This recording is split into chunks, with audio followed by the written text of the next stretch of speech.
สบายดีพี่น้องลูกหลานคนลาวคนไทยหัวใจเดียวกันเพื่อเสรีภาพและประชาธิปไตยทุกท่าน Welcome to everyone Bienvenue à toutes et à tous ยินดีต้อนรับทุกท่าน Bon fête des pères Happy Father Day to everyone เนาะมื้อนี้เนาะขอให้วันพ่อจงมีแต่ความสุขผู้เป็นพ่อเป็นพ่อตู้ทุกท่านจงมีแต่ความสุขและก็สุขภาพแข็งแรงเข้มแข็งอยู่ดีมีแรงเนาะให้โชคให้ลาภเบิดทุกคนเด้อพี่น้องมื้อนี้เป็นวันพ่อผู้ใดที่บ่ได้เฮ็ดดีกับพ่อก็ให้ไปทำดีกับพ่อไว้ไร่ให้มันได้อย่างน้อยทุกวันเนาะให้เบิ่งแยงพ่อดูแลพ่อในเวลาอายุเพิ่นเฒ่าเพิ่นแก่ไปแต่นี่ก็เป็นบุญเป็นคุณเนาะพี่น้องเนาะผู้ใดที่มีพ่ออย่าลืมเอาเข้ารายการเลยมื้อนี้แต่ขอร้องเพลงชาติซะก่อนเพราะว่าอย่างน้อยก็ร้องเพลงชาติลาวเนาะสบายดีนรงค์สบายดีโฮมแจ็คสบายดีลุงทองพาเที่ยวเนาะศาสตร์ลาวตั้งแต่เดิมมาขึ้นชื่อลือชาอยู่ในอาซีศาสตร์ลาวผูกพันไมตรีความสามัคคีฮักฮ้อมกันหักศาสตร์หักปาฏิเฮาหากเจ้าปกเกตเกษาผู้มักความศาสนาแต่บูหันมาหักษาดินแดนบ่ให้สัตว์ใดมาล้วนหาบีลบกวนญาติแย่งสิ่งเอาใครขึ้นเขามารู้วุ่นวายสู้จนตัวตายต้านทานศัตรูสวยเสือจูเลือดเนื้อเสื้อเผาพื้นผู้กูเอาบันเทาถูกกันสบายดีมนสบายดีเคเจเนาะลุงเอ้ยแถวนี้จีนลงมาแล้วเด้อ มามั่างเอาดินหน้าว่าเป็นวังทองวังวงทองเที่ยววังทองเที่ยวหมู่เฮาจนงงแถวบ้านสลีเมืองชนบททาชนบุรีถามเขาว่าเจ้าเมืองเส้นให้แถวผีหน้าโคกน้ำบ่เคยท่วมจักเถื่อบัดนี้ยามแล้งกระท่วมเข้าตายไปเบิดโอ้ยเนาะ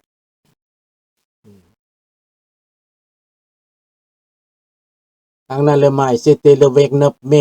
โชคดีแปลกอยู่รามันแตกต่างกันเนาะอันนี้เดือนช่วงเนาะวันที่15ช่วงเป็นวันพ่อเนาะแล้วแต่ละประเทศจะดบกันเนาะสบายดีหลานท็อป10เนาะสบายดีเบิดทุกท่านเนาะประเด็นในมื้อนี้ก็จะมาเว้าว่าแต่ก่อนจะไปเว้าเรื่องประเด็นเนาะสังคมลาวในต่างแดนเมื่อคืนนี้ก็ไปงานเนาะเรางานหน่อยหนึ่งไปงานบอกว่างานรวมลาวเพื่อรักษาวัฒนธรรมประเพณีเพื่อส่งเสริมคนลาวอยู่นี่ในต่างประเทศเนาะไปเมื่อคืนนี้ก็เห็นหลายคนคนเก่าคนแก่ผู้เฒ่าผู้แก่หนุ่มน้อยก็มีจำนวนหนึ่งในเป้าหมายปลายทางในจัดสมาคมขึ้นมาอยากร่วมตัวกันเพื่อส่งเสริมวัฒนธรรมส่งเสริม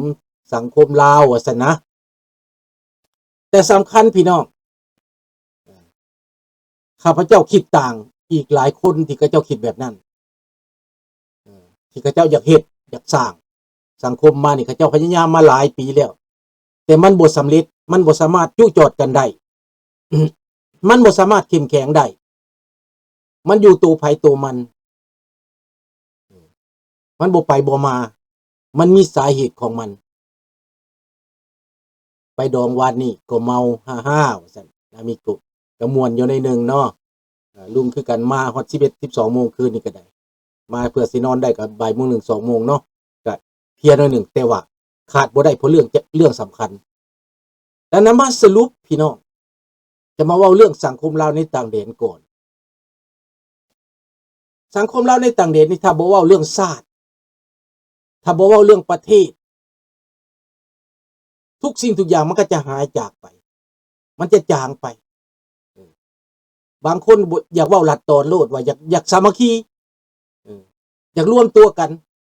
แต่ความจริงแล้วบ่อยากเว้าบ่อยากรับรู้บ่อยากรู้จักว่าเฮามีปัญหาหยังเฮาเจ็บปวดหยังเป็นหยังเฮาจังมาพ่อแม่เฮาเป็นหยังจังมาและเป็นหยังเฮาจังบ่ได้เมื่อเป็นหยังชาติเฮาจังแตกแยกอยู่แบบนี้ถ้าเฮาบ่รู้จักปัญหานั้นนะบ่มีทางที่เฮาจะสืบต่อได้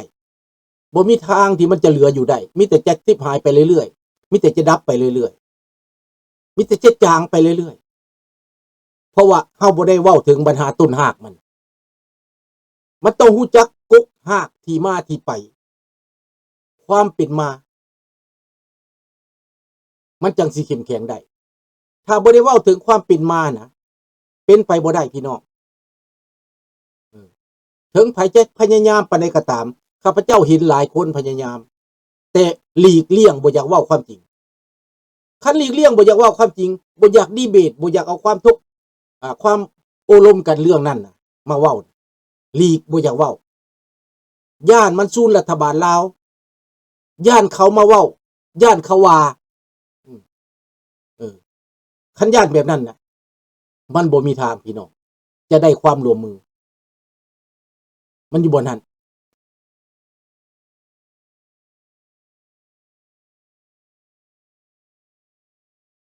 โอ้อามิโกเซ็นรูปมาแม่นบ่เดี๋ยวสิเบิ่งเด้อ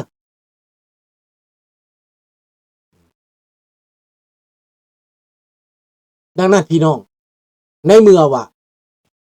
คนลาวเฮานี่หลีกเรื่องปัญหาเนาะเว้าต่อหน่อยหนึ่งอธิบายต่อหน่อยหนึ่งบ่อยากเว้าความจริงบ่อยากโอ้ร่วมกันบ่อยากบ่อยากฟังมุมมองอีกที่ว่าตัวเองบ่อยากฟังแล้วมันจังบ่สำเร็จเฮ็ดอีหยังก็บ่สำเร็จคนลาวเฮานี่ถ้าบ่รวมตัวกันถ้าบ่คิดให้มันลึกถ้าบ่ฟังทุกด้านความแตกต่างต่างๆนี่แหละข้าพเจ้าไปเห็นงานเมื่อคืนนี่แหละก็เป็นครั้งหลายครั้งเลยแหละ ที่ข้าเจ้าพยายามอยากร่วมตัวกันเขาเอิ้นกบเกลื่อนความจริงนอลุงนั่นแหละในเมื่อเจ้าบิดเบือนว่าที่มาของเจ้าแหละนะแม่นผู้ใดเฮ็ดให้เจ้ามานี่สาเหตุอะไรเจ้าจังมานี่และเป็นหยังเจ้าจังสิมาอยู่นี่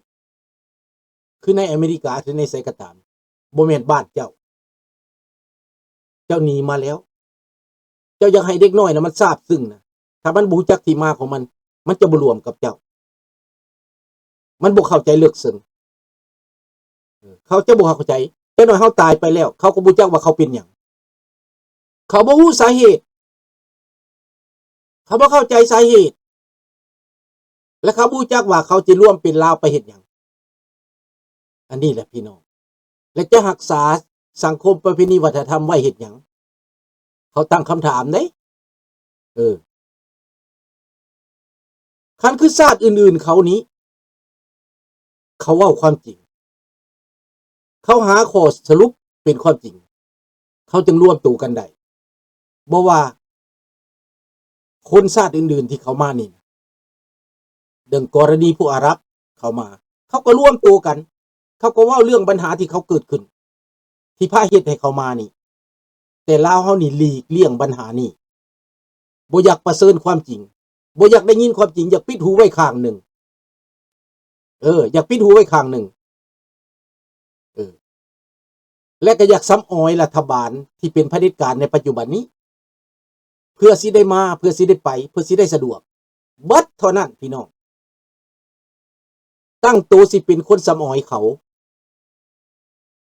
มักอยู่ในใจหรือบ่มักอยู่ในใจก็บ่ได้กล้าเว้าออกมาในเมื่อเจ้ามาฮอดประเทศเสรีแล้วเจ้าบ่จักบ่กล้าเว้าความจริงบ่กล้าเว้าที่มันเกิดขึ้นกับเจ้า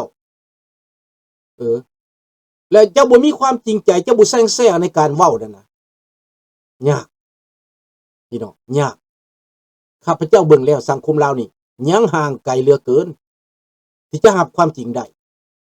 จนกว่าเมื่อใดเจ้ารับความจริงได้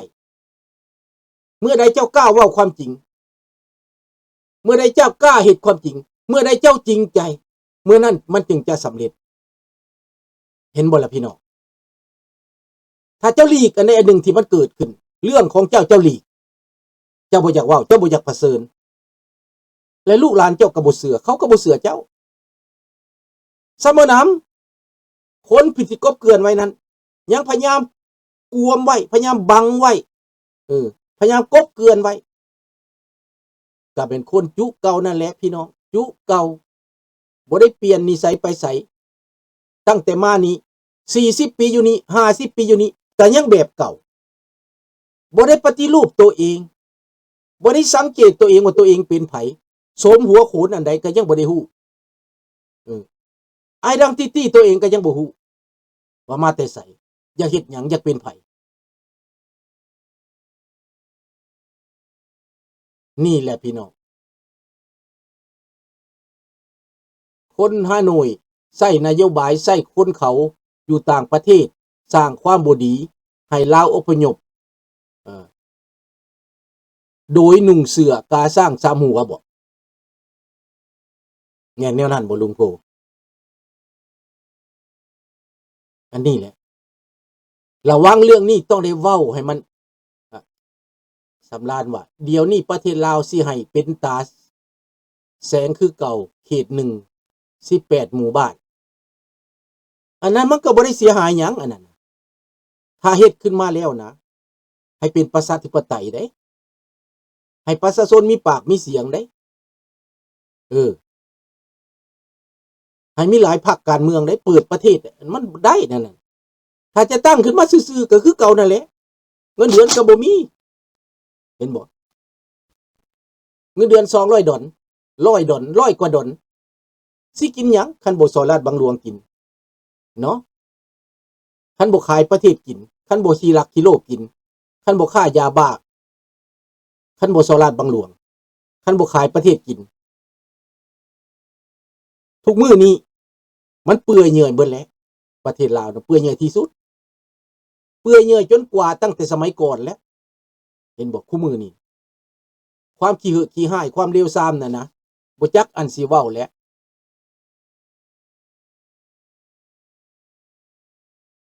นั่นแหละอันนี้แหละที่มาที่ไปมันสำคัญข้าพเจ้าก็ว่าถ้าบ่ได้ล้มกันให้มันแจ้งคนลาวเฮานี่นะบ่เปิดใจนํกันว่าแม่นหยังแท้เจ้าอยากได้เป้าหมายเจ้าน่ะแม่นหยังกันแท้ตั้งขึ้นมา100เทื่อ1,000เทื่อแต่ก็บ่ได้เว้าเป้าหมายจริงน่ะคือเก่าความร่วมไม้ร่วมมือก็บ่มีคนลาวมีชาติลาวย้อนคนเฟรนช์แม่นบ่อ้ายก็บ่ได้หมายความว่าแนวนั้นเนาะบ่ได้หมายความว่าแนวนั้นแต่เพียงแต่ว่าสงครามเย็นมันเป็นแนวนั้นเนาะมันเป็นแนวนั้นเฮาเกิดมาเป็นอพยพ2เทื่อตั้งแต่เกิดมาแม่น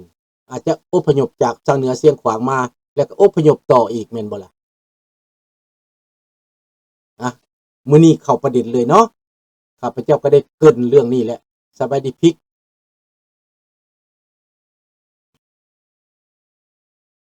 เรื่องที่ว่าอิหร่านอาจพินาศลงในสงครามครั้งนี้อเมริกาเตือนให้อิหร่านหาทางลงจำได้บ่พี่น้องโดนัลด์ทรัมป์ตอนหาเสียงเลือกตั้งอิหร่านได้ส่งคนฆาตกรยิงดับศูนย์โดนัลด์ทรัมป์แต่ว่าบ่สำเร็จมันบ่สำเร็จหูขาด